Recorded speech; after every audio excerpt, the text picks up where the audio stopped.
Hi friends, బాగున్నారా? మరొకసారి మీ ముందుకు వచ్చాను. మీరు బాగోవాలనే నా ఆశ. మొన్న భార్యని ఎలా చూసుకోవాలి అనే ఒక వీడియో తీసానండి. చాలా రెస్పాన్స్ అయితే వచ్చింది. దాంట్లో ఒక వ్యక్తి కామెంట్ చేసి భర్త కోసం కూడా పెట్టరా అని చెప్పారండి. నేను ఆల్రెడీ భర్త కోసం పెట్టాలనే నేను ముందుగుంటేనే డిసైడ్ అయ్యాను. కాకపోతే అతను కూడా కామెంట్స్ చేశారు, మంచిది. ఇలా మీరు కామెంట్స్ చేస్తుంటేనే ఏదైనా పెట్టాలని ఇంట్రెస్ట్ వస్తుందండి, మంచిది. అయితే భార్యని ఎలాగైతే మనం చూసుకోవాలో అలాగే భర్తను కూడా ఎలా స్త్రీ గౌరవించాలో అనే దానికోసం ఈరోజు మనం మాట్లాడుకుందామండి. స్త్రీలందరికీ మరొకసారి నమస్కరిస్తున్నాను. తప్పుగా అర్థం చేసుకోకండి ఈ వీడియోని చూసి. భర్త అనేసరికి ఒక దేవుడితో సమానమండి. పురుషుడికి ఉండవలసిన ఆతిథ్యము, పురుషుడికి ఉండవలసిన గౌరవం పూర్వం నుండి ఉందండి. స్త్రీని ఎలా చూసుకోవాలో పురుషుడిని కూడా అంతే మీరు గౌరవించాలి. భార్యల్ని ప్రేమించాలనే వీడియో చూసిన మీ అందరికీ పురుషులను కూడా ఎలా గౌరవించాలి, అసలు భర్తని ఎలా గౌరవించాలనే దానికోసం నేను చెప్తున్నాను. భర్త ఇంటికి శిరస్సు అయి ఉన్నాడు, నీ శరీరానికి శిరస్సు అయి ఉన్నాడు. ఇంటంతటిలోకి నమ్మకమైన వ్యక్తి ఒక భర్తే. ఎవరు నిన్ను ఎక్కువగా ప్రేమించినా ప్రేమించకపోయినా భర్త మాత్రం నేను ప్రేమిస్తూనే ఉంటాడు. ఎందుకు అంటే తన నమ్మి నువ్వు వచ్చావు కాబట్టి నిన్ను ప్రేమిస్తూనే ఉంటాడు. భార్యగా నీకు ఇవ్వవలసిన స్థానం నీకు ఇస్తాడు. కుటుంబ బాధ్యతలన్నీ భుజాన వేసుకొని పిల్లలకి తండ్రి పాత్రలోని, తల్లిదండ్రులకు కుమారుని పాత్రలోని, భార్యకి భర్త పాత్రలోని పోషిస్తూ ముందుకెళ్తూ ఉంటాడండి. నలుగురిలో కుటుంబం చిన్న కుటుంబంగా, దిగులు కుటుంబంగా ఉండకూడదని కుటుంబం కోసం ఎంతో తపన పడుతూ ఉంటాడండి భర్త. భర్త కుటుంబం అంతటిని మోసుకుంటూ తనను తాను భరించుకుంటూ వస్తాడండి. అందుకే పురుషులు అనేవారు వేగంగా చనిపోతారండి. కారణం ఏంటంటే ఎక్కువ డిప్రెషన్ లోనవుతారండి.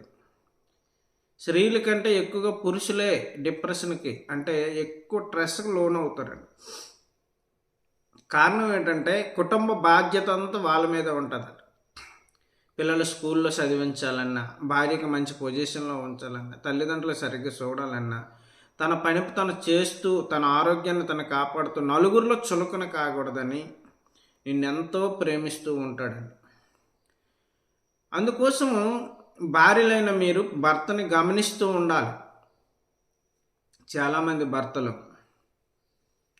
అహోరాత్రి కష్టపడి ఉదయం నుండి సాయంత్రం వరకు ఏ రకంగా కష్టపడితే నా పిల్లలకి నేను ప్రయోజకులను చేయగలను, నా భార్యని నేను చక్కగా చూసుకోగలను, ఎవరినో తల్లిదండ్రులను విడిచిపెట్టి నా దగ్గరకు వచ్చింది కనుక నేను తను ఎలా చూసుకోవాలి అనే తపనతో నిరంతరం నిన్ను ప్రేమిస్తూ, కుటుంబాన్ని ప్రేమిస్తూ, పిల్లల్ని ప్రేమిస్తూ ముందుకెళ్తూ ఉంటాడు.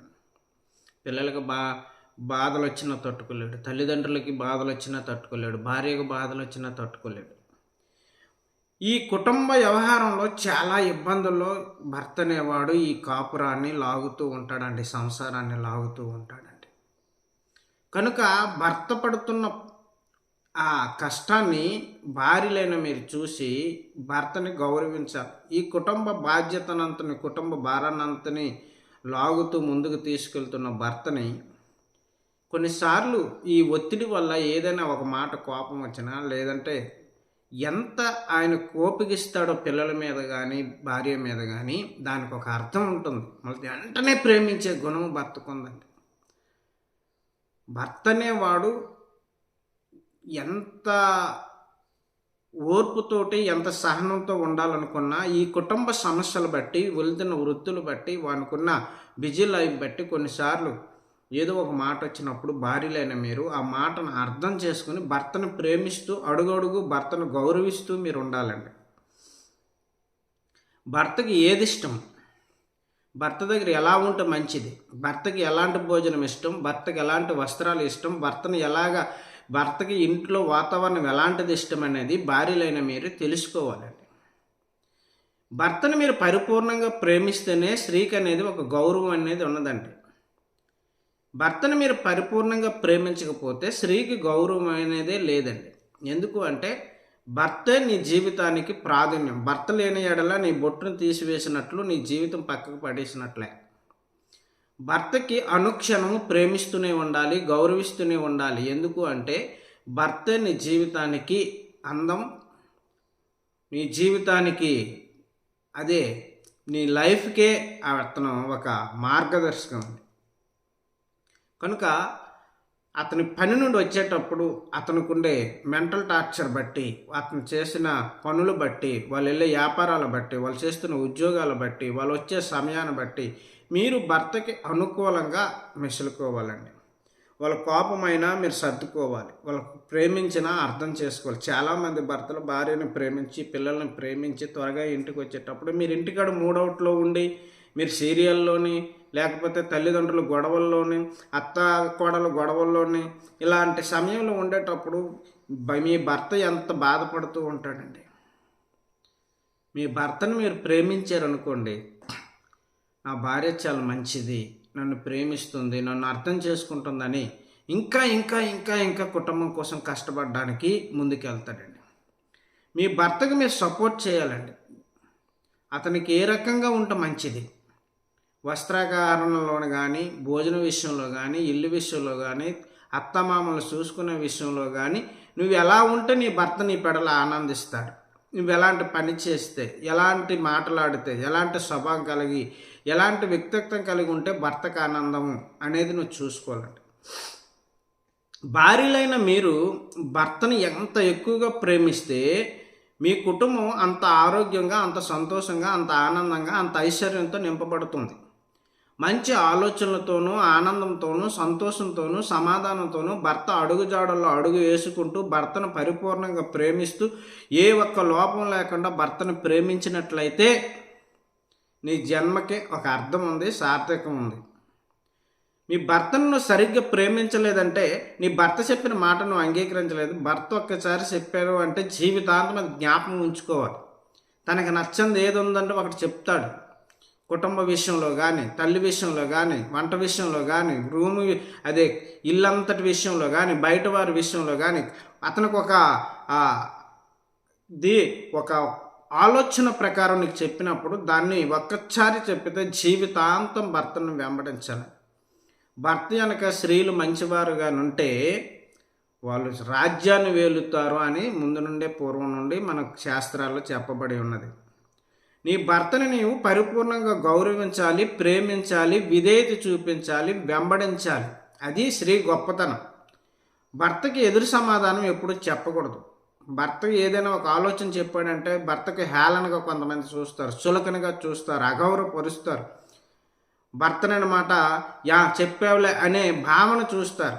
నీ ప్రవర్తన బట్టే నీ భర్త కొన్నిసార్లు రాక్షసులా మారుతారు. నీ ప్రవర్తన బట్టే నీ భర్త దేవుడిలా మారుతాడు. నీ భర్తను నువ్వు ఎలా చెక్కుకోవాలో అది నీ మీద ఆధారపడి ఉంది. నీ భర్తను పరిపూర్ణంగా మార్చాలి అంటే నీ వ్యక్తిత్వం మీద ఆధారపడి ఉంది. నువ్వు నడుచుకున్న తీరు బట్టి, నువ్వు వాడే మాట బట్టి, నువ్వు ఇంటికాడ మెసులుకునే తత్వం బట్టి ఉంటుందండి. భార్యలైన మీరు భర్తను ప్రేమించి భర్తకు మొదటి స్థానం నీ జీవితంలో, నీ భర్త తప్ప ఇంకొకటి మొదటి స్థానం ఉండడానికి నీ జీవితంలో లేదండి. నీ భర్త ఏమంటున్నాడో అది విను. నీ భర్త నువ్వు ఎలా ఉండాలో ఆయన కోరుకుంటాడు. ఆ రకంగా నువ్వు జీవించు. నీ భర్తకి పరాయి పురుషులతో మాట్లాడడం ఇష్టం లేదనుకోండి, మీరు తప్పు చేయవద్దు, పాపం చేయరు, కానీ ఆయనకి మాట్లాడడం ఇష్టం లేదనుకోండి, మీరు మాట్లాడకూడదు. మీ భర్త ఏదైనా కొన్ని విషయాల్లో మీకు ఖండించినప్పుడు కానీ, హెచ్చరించినప్పుడు కానీ, సరిచేసినప్పుడు కానీ మీరు సరిదిద్దుకోకుండా దాన్ని మళ్ళీ ఎక్కువ చేయడం అంటూ చేయకూడదండి. పరాయి పురుషులతో మాట్లాడకూడదు, ఫోన్లో ఎక్కువగా ఉండకూడదు. అలాగే నువ్వు వస్త్రధారణ సరిగ్గా ఉండాలి, తల్లిని సరిగ్గా చూసుకోవాలి, ఇంటి పాత్రలు సరిగ్గా చూసుకోవాలి, ఇంట్లో ఉండే వస్త్రాధార క్రమశిక్షణ, నీట్నెస్ సరిగ్గా ఉండాలి, నీవు సరిగ్గా ఉండాలి, ఎక్కడ ఎలా మాట్లాడాలి, ఎక్కడ ఎలా నేర్చుకోవాలి, ఎవరికి గౌరవించాలని నీ భర్త నీకు ఇన్స్ట్రక్షన్ ఇచ్చేటప్పుడు నువ్వు దాన్ని ఖచ్చితంగా ఫాలో అవ్వాలండి. నీ భర్త నీ వైపు చూసి గుణవత్తైన భార్య నాకు దొరికింది అని దేవుణ్ణి నిత్యము ప్రార్థన చేస్తే నీ ఎడల ఆనందంగా ఉంటాడు. నీ భర్తకి లైఫ్లో బీపీ కానీ అలాగే స్ట్రోక్ కానీ అలాగే హార్ట్ అటాక్ కానీ అలాగే షుగర్ కానీ రాకుండా ఉంటుందండి. ఇవన్నీ రావడానికి నీవు కూడా కొంత కారణం అవుతాం. అయితే చాలామంది స్త్రీలు భర్తను ప్రేమించేవారు ఉన్నారండి. మీ అందరికీ ఒక నమస్కారం అండి. ఎందుకంటే భర్తను గౌరవించేవారు, భర్త అడుగుజాడల్లో వెళ్ళేవారు కొంతమంది స్త్రీలు ఉన్నారండి. చాలామంది భార్యలు నేను కొన్ని కుటుంబాలను చూస్తూ ఉంటాను నేను. అయితే కొంతమంది మాత్రము భర్తని ఎదురిస్తూ ఉంటారు, భర్తకి అగౌరవపరుస్తారు, 10 మందిలో చులకన చేస్తారు, భర్త విషయాలు 10 మంది దగ్గర పంచుకుంటారు, భర్తకి ప్రతిదానికి సమాధానం చెప్తారు, మాటకు మాటకి వ్యతిరేకం చెప్తారు, భర్తకి చులకన చూస్తారు. నీ భర్తను నువ్వు చులకన చూస్తే, నీ భర్తను నువ్వు గౌరవించకుండా అవమానపరిస్తే, నీ భర్త ఏదొద్దంటే అదే నువ్వు చేస్తూ ఉంటే ఇంటికాడ నిత్యం గొడవలై మనస్పర్ధలై నువ్వొక ముఖము ఒక ముఖపై ఉప్పు ముఖం, ఆవిడ అతనొక ముఖపై ఉప్పు ముఖం, ఇద్దరు ముఖాలు వేరువేరుగా ఉంచుకొని జీవితంలో ఎప్పుడు కూడా ఒక సంతోషం, ఒక సమాధానం, ఒక ఆనందము లేకుండా ఉంటే నీ భర్త ఎలాగండి, నీ కుటుంబం ఎలాగండి ముందుకు సాగుతుంది? నీ భర్త ఆరోగ్యంగా ఉండాలి, బలముగా ఉండాలి, ఆనందంగా ఉండాలి, సంతోషంగా ఉండాలంటే అది ఒక్క భార్య చేతిలోనే ఉంది. నీ భర్తకి ఏది వండితే ఇష్టం, నీ భర్తకి ఎలా వండితే ఇష్టం, నీ భర్తకి ఎలాంటి వస్త్రధారణ ఇష్టం అనేది నువ్వు తెలుసుకోవాలి. ఎలాంటి వ్యక్తిత్వం ఇష్టం, ఎలాంటి గొడవలంటే ఇష్టం లేదు, ఎలాంటి మాటలంటే ఇష్టం లేదు. ఒక్కొక్కరికి ఒక్కొక్క వ్యక్తిత్వం ఉంటుంది. కాబట్టి నీ భర్త నిన్ను ప్రేమించడానికి ఏం చేస్తే బాగుంటుంది అనేది నువ్వు చెయ్యి. కుటుంబాన్ని గౌరవించు, కుటుంబాన్ని వెంబడించు, నీ భర్తకు మంచి సలహాలు ఇవ్వు, మంచి సపోర్ట్ ఇవ్వు, పని చేస్తున్నప్పుడు ధైర్యం ఇవ్వు. ఏ పని చేసుకుని వచ్చినా, ఏ ఆలోచన వచ్చినా, పిల్లలు చదివించే విషయంలో కానీ, ఇంటి తీసుకెళ్లే విషయంలో, ఫంక్షన్ విషయంలో కానీ, ఒక వ్యాపార విషయంలో కానీ, ఒక ఉద్యోగ విషయంలో కానీ, ఒక వ్యక్తిగత జీవితంలో కానీ ఏ రకమైన భర్త వెనక నువ్వు ధైర్యం ఇస్తూ ఉంటావు. పర్లేదండి, మనకు దేవుడు ఉన్నాడు, మనం ఉన్నాం, మనం ముందుకు వెళ్తాం, ఏం ప్రాబ్లం లేదు, మీరు భయపడొద్దు, మీరు ఆరోగ్యంగా ఉంటే మాకు చాలు అని మీరు భరోసా ఇవ్వండి. నా బంగారం కొనలేదు, చీరలు కొనలేదు, ఇంట్లో చర్య చేసుకోలేదు, ఇలాంటివి భర్తకి డైలీ టార్చర్ పెట్టద్దు. భర్త ఏ టైంకి ఇంటికి వస్తున్నాడో తగిన గౌరవం ఇవ్వండి, మర్యాదలు ఇవ్వండి. ముందుకుండానే భర్తకి రకరకాలుగా మీరు ఎంకరేజ్ చేస్తూ ఉండాలి. పిల్లల విషయంలోనూ అలాగే తల్లి విషయంలోనూ భర్తకి ఇటు తల్లికి నీకు గొడవ వస్తున్నప్పుడు భర్త ఏం చెప్పలేక ఎంత సఫర్ అవుతుంటాడో మీకు తెలుసా? భార్య పక్క మాట్లాడితే తల్లికి కోపం, తల్లి వైపు మాట్లాడితే భార్యకు కోపం. ఈ సమస్య నుండి అతను ఎటు చెప్పలేక, ఈదులో ఇలువలేక, అటు తల్లి భార్యకి చెప్పుకోలేడురా, భార్యని చూసుకోలేడురా, తన భార్య తన మాట విందరా అనేటట్టు ఉంటుంది అనమాట మన ప్రవర్తన బట్టి. నువ్వు తల్లిని చక్కగా వాళ్ళ తల్లిని అంటే నీ అత్తను చక్కగా చూసుకోవాలి, నీ మామని సరిగ్గా చూసుకోవాలి, నీ పిల్లల్ని నువ్వు సరిగ్గా చూసుకోవాలి. ఇంటికి ఎన్నుముక లాంటిదనమ్మ నువ్వు. నీ పిల్లల భవిష్యత్తులో ప్రయోజకులు అవ్వాలన్నా, నీ భర్త ఆరోగ్యంగా ఉండాలన్నా, నీ భర్త ప్రయోజకుడు అవ్వాలన్నా, నీ కుటుంబం ముందుకెళ్ళాలన్నా, నీ సమాజంలో ముందుకెళ్ళాలన్నా, బంధువుల దగ్గర స్నేహితుల దగ్గర నువ్వెక్కడ చులకన అవ్వకుండా మర్యాదగా ముందుకెళ్ళాలంటే నీ వ్యక్తిత్వం మీద, నీ బిహేవియర్ మీద ఆధారపడి ఉంటుందండి. స్త్రీలైన మీరు చాలామంది మంచివారు ఉన్నారు, మీకు అందరికీ మరొకసారి నమస్కరిస్తున్నాను. కొంతమంది మాత్రము భర్త మాట వినరు, అత్తతో ఎప్పుడు గొడవలు పడుతూ ఉంటారు, చీటికి మాటకు గొడవ పడుతూనే ఉంటారు. భర్త ఏది ఇష్టం ఉండదో భర్తకు అదే చేస్తూ ఉంటారు. భర్త కంటే చెల్లకి ఎక్కువ ప్రేమిస్తారు, భర్త కంటే ఎక్కువగా పరాయి పురుషులతో ఎక్కువగా మాట్లాడుతుంటారు. మీరు తప్పు చేశారని నేను అనట్లేదు, చేయడం చేయకపోవడం మా దేవుడికి తెలుసు, కానీ మీరు మంచివారని నేను భావిస్తున్నాను. కాకపోతే భర్తకున్న బలహీనతను బట్టి, అతనికున్న అనుమానాన్ని బట్టి, అతను ఏదొద్దన్నాడో అది మానండి. నీ భర్త నీకు ముఖ్యం, సమాజంలో ఉండే బాయ్ ఫ్రెండ్స్ ముఖ్యం కాదు, సమాజంలో ఉండే పరాయి పురుషులు నీకు ముఖ్యం కాదు, అలాగే బంధువులు, అలాగే మీ అమ్మ నాన్న ముఖ్యం కాదు. మీ అమ్మ నాన్నని ప్రేమించు, మీ తల్లిదండ్రులను ప్రేమించు, మీ అన్నదమ్ముల్ని ప్రేమించు, మంచిదే. ఎందుకంటే వాళ్ళని నీకు పోషి సంరక్షించేంతవరకు పెద్దవారు చేశారు, వాళ్ళని ప్రేమించు, మంచిదే. కానీ వాళ్ళకన్నా ఎక్కువగా భర్త కుటుంబాన్ని ప్రేమించు. అప్పుడు నీ కుటుంబము ఆరోగ్యాలతో అష్టైశ్వర్యాలతో తొలతూగుతూ ఉంది, దేవుడు కూడా దీవిస్తాడు, నీ కుటుంబం అభివృద్ధి చెందుతుంది. భర్తకి ఇవ్వవలసిన మొదటి స్థానం ఎప్పుడు మర్చిపోవద్దు. భర్త ఎప్పుడు కూడా తల ఎత్తుకునేవాడుగా ఉండాలి, కానీ తల దించుకునేవాడుగా ఉండకూడదు. భర్త ఎప్పుడు ఆనందంతో ఉండాలి, కానీ భర్త ఎప్పుడు సంతోషంగా ఉండాలి. అది నీ వల్ల. నీ బట్టి భర్త గర్వించాలి. నీకోసం భర్త, నా భార్య చాలా మంచిది, చాలా మంచిది, నేనంటే ప్రాణం పెడుతుంది, నా కుటుంబం కోసం, నా కోసం అహరోరా కష్టపడుతుంది, విలువిస్తుంది, గౌరవిస్తుంది, మా అమ్మ నాన్న చక్కగా చూసుకుంటుంది, నాకు ప్రతి విషయంలో సపోర్ట్గా ఉంటుంది, నాకు ఏ గొడవలకి ఇబ్బందులకి లేకుండా ఏ ఇబ్బందులు లేవు, ఏ ఎదుటి వ్యక్తులతో ఎటువంటి సంబంధం, ఆ మాటలు నాకు ఏది ఇష్టమో నేను ఎలా నడుచుకోవాలని చూస్తాను అలాగే నడుచుకుంటుంది, నా స్థాయికి తగ్గట్టు మెసులుకుంటుంది, పెద్ద పెద్ద వస్తువులు కొనమని, పెద్ద పెద్ద శారీలు కొనమని హంగు చేయదు. భర్త యొక్క బలము బలహీనతలు బట్టి ఇంటి దగ్గర నువ్వు మెసులుకోవాలండి. భర్తను చూసి, భర్తలో ఉండే అందాన్ని చూసి, భర్తలో ఉండే విలువను చూసి, భర్తలో ఉండే సౌందర్యాన్ని చూసి నువ్వు మురిసిపోవాలి. ఎందుకంటే భర్తే దేవుడు అండి.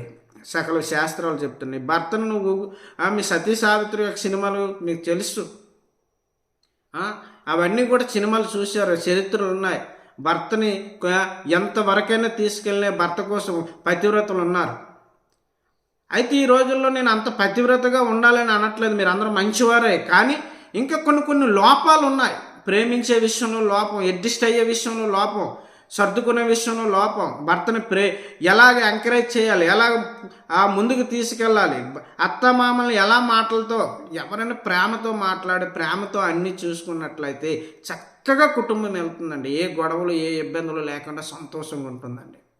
కనుక ఎప్పుడైనా సరే భర్తను పరిపూర్ణంగా ప్రేమించండి.